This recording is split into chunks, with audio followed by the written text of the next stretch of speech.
नाज़रीन, आज डेंगू के हवाले से प्रोग्राम कर रहे हैं। आपको आगाह किया जा रहा है क्या सूरत हाल है पंजाब की, सिंध की, इवन सिंध में भी, कराची में भी कुछ केसेस सामने आए हैं। 174 के करीब मेरे पास जो इस वक्त रिपोर्ट मौजूद है, 174 के करीब इस वक्त कराची में जो है वो केसेस आए हैं। बाकी शहरों में, फैसलाबाद में भी काफ़ी ज़्यादा केसेस जो है वो देखने में आ रहे हैं। लेकिन लाहौर, जिसमें हज़ारों की तादाद में मरीज न सिर्फ चेक करवाने के लिए आते हैं बल्कि उनको जो है वो डेंगू की तशखीस भी कर दी जाती है और उसके बाद जो है उनका इलाज शुरू किया जाता है। इस हवाले से हम आज का प्रोग्राम बात करें।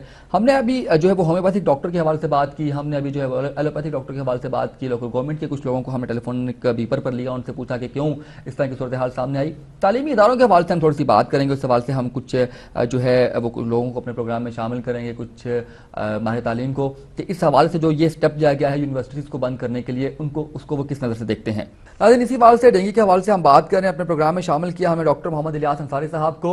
माहिर तालीम है, साइकोलॉजिस्ट हैं और उसके साथ साथ होम्योपैथिक डॉक्टर भी हैं। पीएचडी भी इनकी माशाल्लाह से चल रही है। इसी हवाले से उनसे जानते हैं कि वो इन तमाम जो एस्पेक्ट्स मैंने बताए क्या कहते हैं। अस्सलाम वालेकुम सर।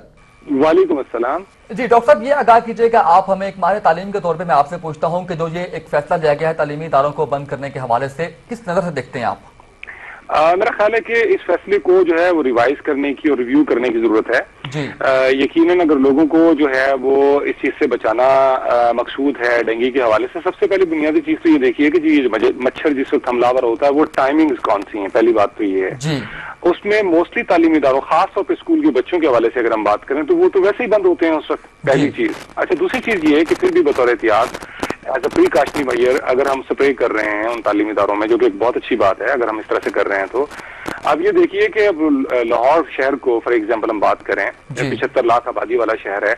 अब 10 दिन के लिए तालीमी इदारे बंद कर देना, अभी जबकि हाल ही में हमने ईद की छुट्टियां की, उससे पहले हमारे पास मौसम गर्मा की छुट्टियां चल रही थी, तो इतनी सारी छुट्टियों के बाद ये 10 छुट्टियां तो यकीनन तालीमी तौर पर बहुत ज्यादा नुकसानदेह साबित होंगी। उसका ये किया जा सकता था मेरे ख्याल में कि अगर हम लाहौर को या पाकिस्तान के पंजाब के जो बड़े शहर हैं जहां ये मर्ज फैल रहा है खासतौर पे, उनको डिफरेंट जोन्स में तकसीम करके शहरों को उसमें 2-2 दिन का छुट्टी कर देते हैं कि जी कि आज जो है वो तालीमी इदारों में स्प्रे होगा, इसके असरात अगले दिन तक चल रहे हैं, बच्चों को नुकसान ना पहुंचाएं, सो अगले दिन बंद होगा।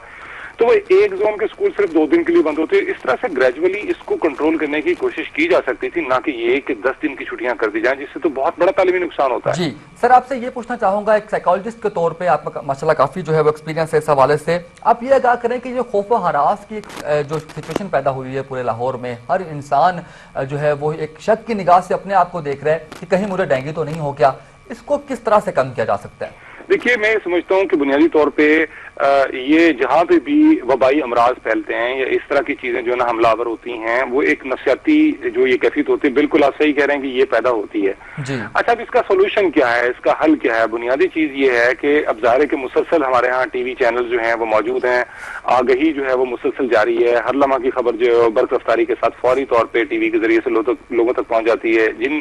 जो लोग उस वक्त टीवी चैनल नहीं देख रहे हैं वो उसी खबर को अपने हल्का अहबाब में लोग जो हैं उसको SMS के थ्रू जो है वो फॉरवर्ड कर देते हैं। तो इंफॉर्मेशन जो ट्रैवलिंग का जो एक इनकलाब है पाकिस्तान में, वो पहले कभी आज तक ऐसा नहीं था, जिसकी वजह से अब हमें हर लम्हे की खबर, और फिर एक अलमिया ये भी है कि बहुत सारी खबरें जस्ट बगैर तहकीक किए या उसका सही पहलू जो है वो उसको पूरी तफसील के साथ बयान किए बगैर हम जब नशर करते हैं, फैलाते हैं, तो उसका नतीजा ये निकलता है कि खौफ ज्यादा फैलता है। अगर यही चीज जो है पूरी तहकीक के बाद अगर नशर की जाए तमाम चैनल से, तो मेरा ख्याल है कि वो चीजों को कंट्रोल करने में मदद मिल सकती है। तो ये इस तरीके से ऑथेंटिक और अनऑथेंटिक जो इंफॉर्मेशन हैं, तस्दीक शुदा और गैर तस्दीक शुदा, तो ये बेसिकली उसके नतीजे में ये प्रॉब्लम पैदा हो रहा है कि अगर तस्दीक करके चीजों को नशर किया जाए और उसके साथ मजीद डिटेल के साथ इंफॉर्मेशन दी जाए, तो मामले को इस नफ्सियाती जो खौफ राज की कैफियत है उस पर काबू पाने में बड़ी हद तक मदद मिल सकती है। जी सर, आप होम्योपैथिक डॉक्टर भी हैं, क्या होम्योपैथिक में किसी किस्म का इसका इलाज मौजूद है? अगर मौजूद है तो उसकी अवेयरनेस उस तरह से क्यों नहीं दी जा रही?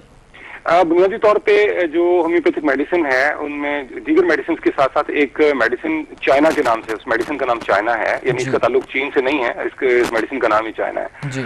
अच्छा, ये जो है वो बुखारों में और इस तरह की चीजों के अंदर जो है वो काफी जो है मौसर हो सकती है। इसके अलावा 1-2 अद्वियात और हैं जो इस सिलसिले में मौसर साबित हो सकती हैं, और उसकी जो तशहीर है वो यकीनन होनी चाहिए, लेकिन हमारे यहाँ चूंकि हंगामी तौर पे इसका इलाज रिक्वायर्ड होता है, तो लोगों के जहन में एक कॉन्सेप्ट ये है कि होम्योपैथिक इलाज जो है वो स्लो है और स्लो होने के नाते जो है पता नहीं इसका असर होगा या नहीं होगा, उस वक्त प्लेटलेट्स की मिकदार जो है वो बहुत ज्यादा कम ना हो जाए, तो उस अंदेशे के पेश नजर फौरी तौर पे इंसान जो है वो एलोपैथिक ट्रीटमेंट की तरफ दौड़ता है। मैं ये नहीं कहता हूँ कि ऐसा नहीं करना चाहिए, लेकिन इसमें मैं समझता हूँ कि खुद होम्योपैथ्स का भी एक बहुत बड़ा किरदार है कि वो इस आगही को फैलाने में खुद कोई किरदार इतना बड़ा अदा नहीं कर रहे हैं, क्योंकि उनकी जिम्मेदारी बनती है। तो सर आप ये कहना चाह रहे हैं कि किसी भी स्टेज पर जो है वो प्लेटलेट्स को कंट्रोल करने के लिए उनकी तादाद कम ना हो जाए, डिक्रीज ना हो, होम्योपैथिक अद्वियात भी यूज जो है वो करनी चाहिए? बिल्कुल, ये बिल्कुल इसमें तो बाद मेडिसिन जो है ना एज अ प्रिकॉशनरी मेजर भी ली जा सकती हैं, लेकिन जैसे ही बुखार की सी अलामत पैदा होती हैं और ये वाली अलामत पैदा होती हैं, फौरी तौर पे अगर कोई और चीज अवेलेबल नहीं है तो मेरे ख्याल है कि होम्योपैथ स्टोर्स जो हैं या डॉक्टर्स जो हैं वो बहुत बड़ी तादाद में लाहौर के अंदर, पंजाब में, पाकिस्तान में मौजूद हो। तो सर क्या ये एलोपैथिक के साथ साथ जो है वो होम्योपैथिक भी हमें अगर हम साथ रखें तो क्या कुछ उसमें इफेक्टिवनेस में कोई फर्क आता है? मेरा ख्याल है कि उसमें बुनियादी तौर पे जो होम्योपैथिक फिलॉसफी है और एलोपैथिक फिलॉसफी है उसमें फर्क ये है कि ये बैक वक्त दोनों अद्वियात को साथ लेने से जो है वो होम्योपैथिक असरात जो है ना वो रह जाते हैं, वो नहीं आते। उसकी वजह ये है कि होम्यो जो है वो लफ्ज होमो यानी एक ही तरह की चीज से निकला, यानी जो चीज बीमारी पैदा करने का सबब बनती है उसकी एक खास कम मिकदार के अंदर वही चीज इस्तेमाल करवाने से उस बीमारी को खत्म किया जा सकता है। उसकी छोटी सी मिसाल आप ऐसे ले लीजिए कि पागल कुत्ता जब किसी इंसान को काटता है तो उसका इलाज, उसकी वैक्सीनेशन है बेसिकली एलोपैथिक में है, मगर वो होम्योपैथिक उसूल पे है कि उसी पागल कुत्ते के लुआब से जो है वो वैक्सीन तैयार की जाती है, यानी वही लुआब बंदे को पागल करने के, पेशेंट को पागल करने के का सबब बनता है, तो उसकी खास कम मिकदार जो है उसके इस्तेमाल से वो मजदूर किया जा सकता है। तो इसलिए जब वो दवाई बिल्कुल अपोजिट ली जाएगी एलोपैथिक की और होम्योपैथिक जो है वो सेम फार्मूले पे काम कर रही होती है, तो उस सूरत में होम्योपैथिक दवाई जो है वो मौसर नहीं होगी। तो सर इसमें तो फिर ये काफी मुश्किल हो जाएगा कि लोगों को अवेयरनेस दी जाए होम्योपैथिक, क्योंकि लोगों को इतना यकीन नहीं है होम्योपैथिक पे। आपने पहले यही बात अर्ज कर दी, आपने बता दिया है कि लोग ये समझते हैं कि शायद इतनी जल्दी असर नहीं करती होम्योपैथिक की मेडिसिन। तो मेरा जाती ख्याल ये है कि काफी मुश्किल हो जाएगा लोगों को ये बताने में कि अगर, क्योंकि वो वेट नहीं करेंगे किसी भी सूरत, क्योंकि जो एक जान का मामला होता है। क्या समझते हैं? जी बिल्कुल, आप ठीक कह रहे हैं कि चूंकि एक आम कॉन्सेप्ट माशरे में लोगों का जो है वो यही है कि होम्योपैथिक दवाई जो है वो बहुत देर से असर करती है, एज अ रिजल्ट लोग जो है वो उस तरफ रुजू कम करते हैं। बुनियादी चीज जो है वो ये उस कॉन्सेप्ट की है। लेकिन मैं ये बताना चाहता हूँ कि होम्योपैथिक दवाई के बारे में हमें ये बात हमेशा पेश नजर रखनी चाहिए कि ये प्योरली सिम्टम्स के ऊपर चलती है, अलामात पे चलती है। अब देखिए कि अगर एक शख्स के बालों की रंगत भूरी है और दूसरे शख्स की बालों की रंगत जो है वो स्याह है और एक ही तरह की अलामात पाई जा रही हैं, तो इन दो यानी इतनी मुख्तसर सी बात की बुनियाद पे भी होम्योपैथिक दवाई जो है वो तब्दील हो जाती है। अब हमारे बहुत सारे होम्योपैथ जो हैं वो उन्होंने उसको इतना डीपली स्टडी नहीं किया होता, तो जिसकी वजह से वो कई सिम्टम्स का ख्याल नहीं रख पाते और वो दवाई मौसर नहीं हो पाती लोगों का। उसकी वजह से ज़ाहिर के जो नताइज हैं उस दवाई के वो देर से आएंगे। तो रिजल्ट ये निकलता है कि लोग ये समझते हैं कि ये दवाई जो है वो देर से असर करती है, हालांकि अगर सही अलामत के साथ, जो कि बहुत कॉम्प्लिकेटेड होता है होम्योपैथिक, आमतौर पर लोग समझते हैं कि ऐसा नहीं है, तो उसके नतीजे में वो दवाई तजर्बात के तौर पर चल रही होती है, पेशेंट समझ रहा होता है कि हमारा इलाज हो रहा है और वो उसमें तासुर हो जाती है, डॉक्टर साहब को वो अलामत जरा देर से समझ में आती हैं, एज अ रिजल्ट उसके नताइज भी देर से निकलते हैं। असली इसमें बहुत बड़ा कसूर मैं समझता हूँ कि हमारे होम्योपैथ्स का है कि वो उस प्योर प्रोफेशनल तैयारी के साथ जो है वो ट्रीटमेंट नहीं कर रहे होते और इस कॉन्सेप्ट के साथ पेशेंट भी चला जाता है कि चलें यार कोई बात नहीं, इस दवाई का कोई फायदा नहीं है तो नुकसान भी नहीं होगा।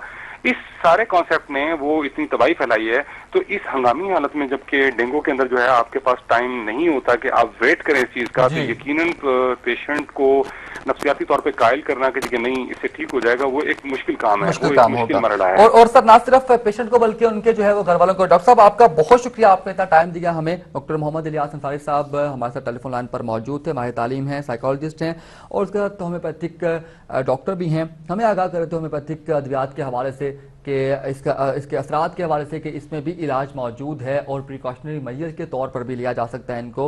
लेकिन अगर आप समझते हैं कि आपका बुखार हो रहा है तो उसके लिए भी अद्वियात मौजूद हैं। लेकिन हमारी सोसाइटी में एक इस तरह का कॉन्सेप्ट है कि होम्योपैथिक इलाज देर से अमल करता है, इसलिए हमारे लोग जो है वो फ़ौरन एलोपैथिक इलाज की तरफ जाते हैं और किसी भी तौर पर जो होम्योपैथिक है उसको कंसिडर करना की कोशिश नहीं करते। यूनिवर्सिटीज़ के हवाले से उनका और स्कूलों के हवाले से ये कहना था कि इसको रिवाइज करने की इस फैसले को ज़रूरत है, क्योंकि अभी कुछ ईद की छुट्टियाँ गुजरी हैं। उसके अलावा जो है उनका ये कहना है कि जिन औकात में मच्छर काटता है उन औकात में स्कूल, कॉलेज, यूनिवर्सिटीज वैसे ही बंद होती हैं। डॉक्टर मोहम्मद इलियास अंसारी साहब हमारे टेलीफोन पर मौजूद थे, आगाह करते हैं। डेंगू के हवाले से प्रोग्राम कर रहे हैं, आपको बता रहे हैं क्या सूरत हाल है लाहौर भर की, किस तरह से जो है वो सूरत हाल हमारे सामने आ रही है, किस तरह से लोग हजारों की तादाद में डेंगू का शिकार हो रहे हैं। ये वबाई मर्ज इस तरह से फैला है कि इस पर काबू पाना मुश्किल हो चुका है। अभी वक्त हुआ एक ब्रेक का, हमारे साथ रहिएगा।